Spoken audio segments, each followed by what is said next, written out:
Nomad is different in that what we do at Zaxcom is we look at the world that you live in, that where you need mixers, recorders, wireless microphones, IFB. And if you buy those things from separate manufacturers, you're getting products that do that one function that they were designed to do. They do that well. But there's no connectivity between those products. And in my world, that's just wrong. Okay? When you own one of our recorders like Nomad, you should be able to turn a pot on the front of Nomad and not just change the audio level of the mic pre in the Nomad, but if that channel is coming from a wireless microphone, you should be changing the mic preamp in the wireless microphone that the actor is wearing. Because if you're overloading your mic pre and your wireless transmitter, adjusting your input gain on your mixer doesn't help you, okay? With our system, the recorder, this one specifically, has a remote control transmitter. So there's a little 2.4 gig antenna that plugs on the side so that you can take each one of your wireless microphones and assign it to a pot on the front, or you can just press the ZaxNet button and get the preamp to come up on this little encoder over here. And you can, while the actor is in the middle of a performance, you can adjust the preamp on the transmitter from hundreds of feet away. You could also change the frequency of the transmitter. So if you're getting interference, you can go into the ZaxNet menu and you can say, okay, give me a new frequency. Okay? Also with ZaxNet, we're not only transmitting this remote control for our wireless system, we're transmitting IFB right from here. So you can give the director an IFB receiver and just designate an output bus in here. And the director is going to be listening to what you want to send to them. And you also have the slate and com buttons available for talkback to someone listening on that IFB. So integrating the IFB within the mixer not only saves you external hardware, it gives you an incredibly powerful package. Now, that's not all. What it will do, I love that phrase, what it will also do is with the IFB audio and the remote control, you also get time code transmission. So this is acting as a time code master. You can also remote clock it from something like a Locket box or something like that. But this will broadcast on the same 2.4 gigahertz transmitter time code. Our IFB receivers also include time code generators in them. I don't think we have an ERX here, do we? Yeah, I have one. Okay, cool. So our little ERX receiver, which is, I would say a replacement for like a generic Comtech or Electro IFB receiver, is much more. Thank you. So it has a time code display on it so that a script supervisor can see the code. It's always locked to what's going on here in Nomad. And if you wanted to use it to lock the cameras, you can simply turn it on, plug it into the time code input of the camera, and it's going to output time code, as well as monitor audio. It does both of those things. But wait, there's more. It will also delay the audio individually for whoever has it, so that if you have a director that, let's say, is looking at a video monitor, and that video monitor is 5 frames out, you can dial in 5 frames of delay in here. Because in an IFB system, one delay does not fit all. Okay? So everyone gets to have their own individual delay. Nobody else does that. So with Nomad and built-in ZaxNet, we're doing all of these things, linking together IFB, wireless microphones, mixers, and recorders. We also have control surfaces for this, of which I know there's our 2 surfaces are in the back there. The mix 8 will be fine. But we have these surfaces so that you you don't need a separate mixer with our recorders. The Fusion, thank you, Rich. This plugs into the Fusion and the Diva, and it will also work with the Nomad. So you can make a nice little sound card with this, and you can record literally 12 tracks of audio in here. Okay? Another little hallmark that we have is also that if you put your hand on this box, you feel that it's cold. Okay? If some of you are familiar with some of the other products out there, you put your hand on them, they're hot. Okay? So our products are very, very energy efficient, which obviously is great for runtime and the fact that you don't have to lug around a whole bunch of batteries or change batteries in your sound bag. But just getting back to Zaxnet and the integration of the system, you don't need a separate mixer. This simply is a control surface, and it plugs in here, and you can have linear faders for your inputs, and you've got your input trims, and you can also take these trims and let them control the wireless transmitters through the system, okay? So, again, what we've done here is we've said, you know, every part of your world, whether it be wireless, IFB, recording, mixing, it all becomes one thing. And the functionality you get and the things that you can do with our stuff is just really a game changer as far as the industry goes, okay? But what we have to do is we have to make sure that every individual piece of our system is better than anything you can buy elsewhere, okay? The IFB has to sound better. It has to do more. It has to be cost effective. Everything has to be cost effective. And you know, I think we're in a really, really good place with our wireless. I mean, we have a literally four channel receiver, the QRX, which receives 4 channels of audio from 2 separate transmitters. We just introduced a digital or AES input module for our transmitters, which is currently shipping, by the way. So I don't know if you got that press release yet. So we, for the first time, will take an AES audio directly to our current transmitter, the TRX 900 AA, right here. So you have a full digital link, AES in, digital audio transmitted, and that receiver, the QRX, puts out AES audio. So you have no more level mismatch issues between transmitters and mixers and receivers and mixers.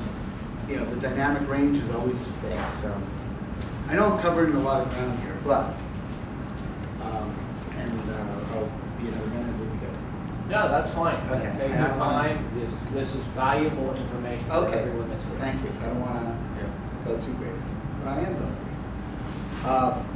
Nomad's a little different from a lot of other perspectives. Besides Zaxnet, we have put a lot of goodies in here. We have an internal slate function. So if you're doing some smaller shoots where you've got things like 5D cameras or other DSLR types, you can just point the camera at this and you've got your slate. In fact, when you press the menus and switch here, it stops on 0 frame and beeps, so you have a link between picture and sound. This will also mix together 10 tracks.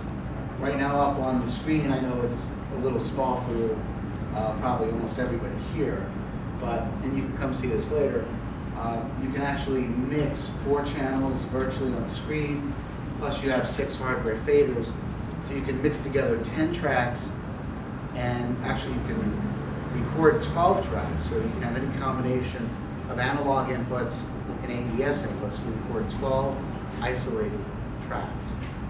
So the mixing capability is phenomenal.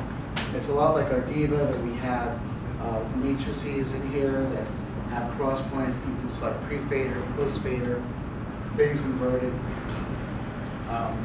It's a really big mixer in a really small package, but I think we've laid it out very intelligently to be very quickly accessible. So just a neat package. I'm also finding out how long it runs on batteries, because I haven't run this one. So, literally this is shipping next week. And we ship, to the general public, and we just shipped our first one today. So honestly, today is its birthday, September 15th, which is a good day. we have something in here called auto trim. Auto trim is a neat function we invented. What it does is when I adjust a fader, you'll see a blue light that moves with the adjustment from fader to fader.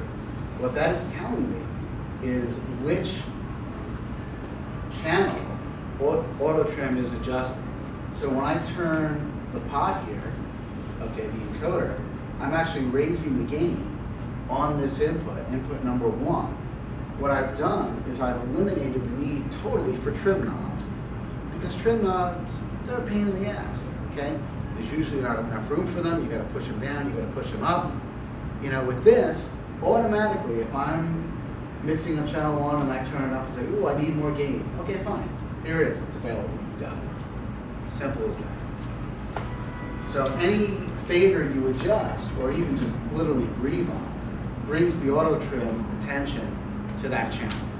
So we have given you, I think, a better way to trim your channels than even having trim pots, because we kept it small and we made it accessible on a moment's notice.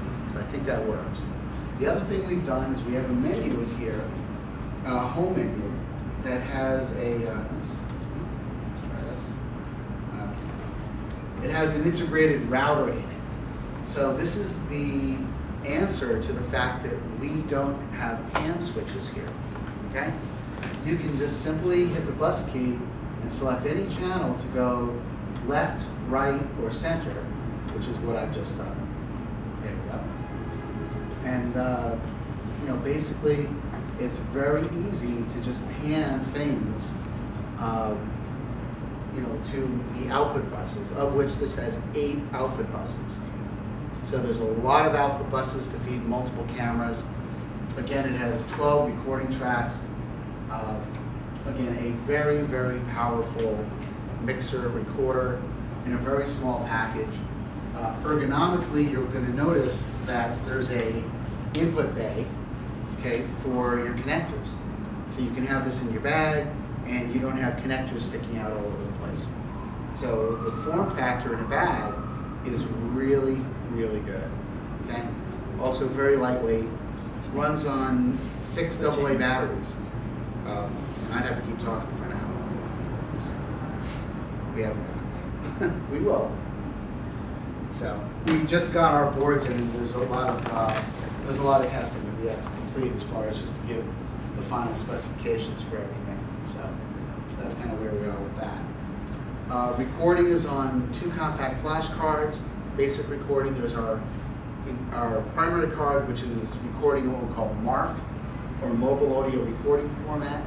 And that's a format that we came up with as being a very safe audio-centric file system. You can actually yank the power in the middle of a record, and then when you get power back, it'll come back and it'll simply say, okay, I'll close that file. I know where to close it, and you don't lose anything. You don't have a chance of losing the card itself, I mean the whole thing, because if you're in the middle of writing a directory, as other recorders do on a regular basis, and you lose power, you could lose the whole card. That simply does not happen with us. Your card is there, it's safe, it's secure, you power back up, you start from where you left off. Our mirror card, that's the secondary card that's recorded in FAT32. That's what you give to post-production. And that's just broadcast wave, mono or poly files, just as you would have on any other recorder. If you get a Nomad 8 or 12, which are the 2 higher end units, you can record to an external hard drive plugged into the USB port, or record to an external flash memory, or plug in a Wi-Fi card and Wi-Fi MP3 files off to transcription houses. That's another nice feature of Nomad. It has Wi-Fi capability. So, you know, again, it's pretty different. Its feature set, I think, price-wise, it starts at around $3,300 for a 4-track. A 6-track is $4,400. 8-track is $5,600, and 12-track is $6,700. So it's got a great price, and again, really nice footprint. Really good audio qualities. Mic pre's are exceptional. In fact, the mic pre's are very special.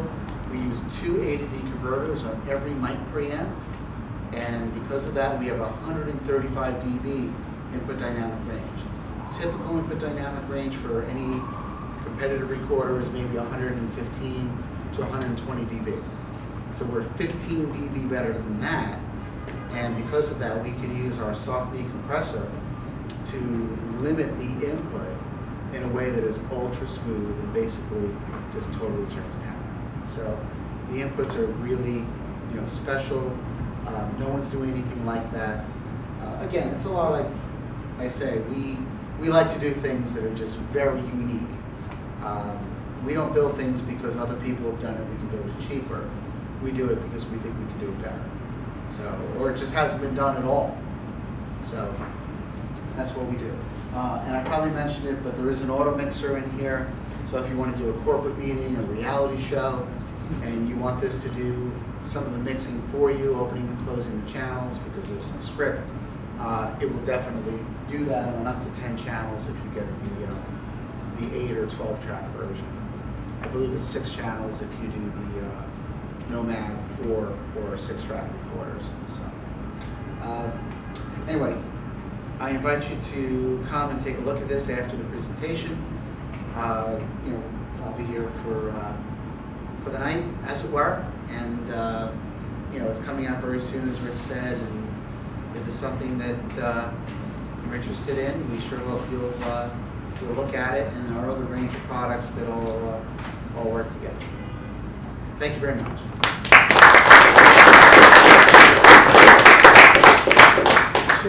Glenn, one thing, if you don't mind, what I'd like to do, since you just went over everything, if anybody has any questions, if you wouldn't mind answering them for them.